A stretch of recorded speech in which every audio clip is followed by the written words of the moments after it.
पाकिस्तान के कब्जे वाले कश्मीर में पिछले कई दिनों से बवाल मचा है। पीओके की बदहाली ने वहां के लोगों को गुस्से से भर दिया है। ये कोई इधर उधर से आने वाली खबर नहीं है।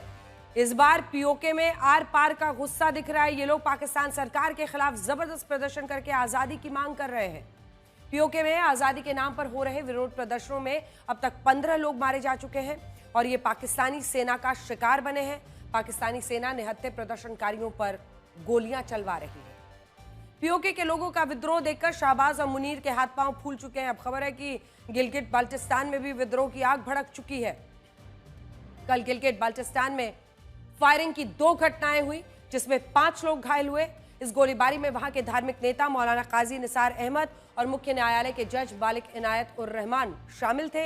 इन दोनों को पाकिस्तान सरकार और सेना का विरोधी समझा जाता रहा है। ये लोग पीओके की बदहाली को लेकर सरकार के खिलाफ बोला करते थे और जब इन पर गोलीबारी हुई तो इसके विरोध में वहां पूरा जो इलाका है गिलगिट बाल्टिस्तान का वो सुलग उठा।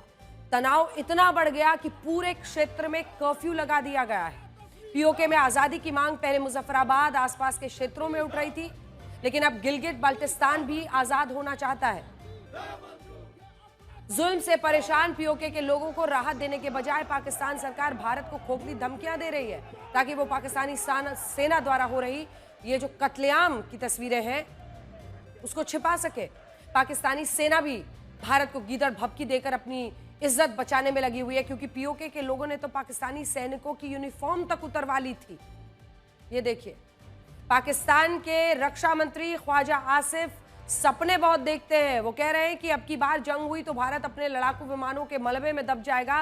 वो ये भी कह रहे हैं कि भारत जानबूझकर तनाव बढ़ा रहा है ताकि भारतीयों का ध्यान घरेलू मुद्दों पर ना जाए। इसी तरह से पाकिस्तान सेना ये कह रही है कि अगर इस बार दोनों देशों के बीच युद्ध हुआ तो तबाही होगी और अगर दुश्मनी का नया दौर शुरू हुआ तो पाकिस्तान पीछे नहीं हटेगा। इन बयानों को सुनकर ऐसा लगता है कि जैसे ख्वाजा आसिफ और आसिम मुनीर की सेना भारत के तेवर देखकर डरी हुई है। ये डर उन्हें पिछले कई दिनों से परेशान कर रहा है।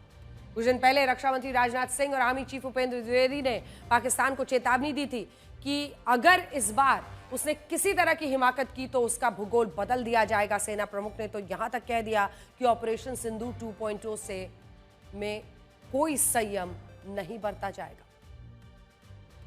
अगर सरक्रीक इलाके में पाकिस्तान की ओर से कोई भी हिमाकत की गई तो उसे ऐसा करारा जवाब मिलेगा कि इतिहास और भूगोल दोनों बदल जाएंगे मेरे साथियों। और 1965 की जंग में भारत की सेना ने लाहौर तक पहुंचने का सामर्थ्य भी दिखाया।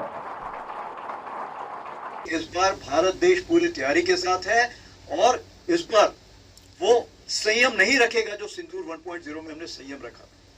इस बार हम आगे की कार्रवाई करेंगे और कुछ ऐसी कार्रवाई करेंगे कि हो सकता है पाकिस्तान को सोचना पड़े कि उसे इतिहास में भूगोल में रहना है कि नहीं रहना है। अगर उसे भूगोल में अपनी जगह बनानी है तो उसके लिए उसे जो स्टेट स्पॉन्सर टेररिज्म जिसको हम बोलते हैं, यानी कि उसका देश जो टेररिज्म को स्पॉन्सर कर रहा है उसे रोकना पड़ेगा। तो पाकिस्तान में भारतीय सेना का ये डर अच्छा है। वो घबराए हुए हैं कि भारत कहीं उन पर हमला ना कर दे। दरअसल भारत की तरफ से पाकिस्तान को ये चेतावनी इसलिए भी दी गई क्योंकि खुफिया सूचना मिली है कि पीओके और पाकिस्तान में आतंकी ठिकानों को दोबारा से तैयार किया जा रहा है। इसी वजह से पाकिस्तान को ऑपरेशन सिंदूर की याद दिलाई गई। पाकिस्तान को डर है कि अगर ऑपरेशन सिंदूर का फेज 2 शुरू हुआ तो भूगोल बदलना सुनिश्चित।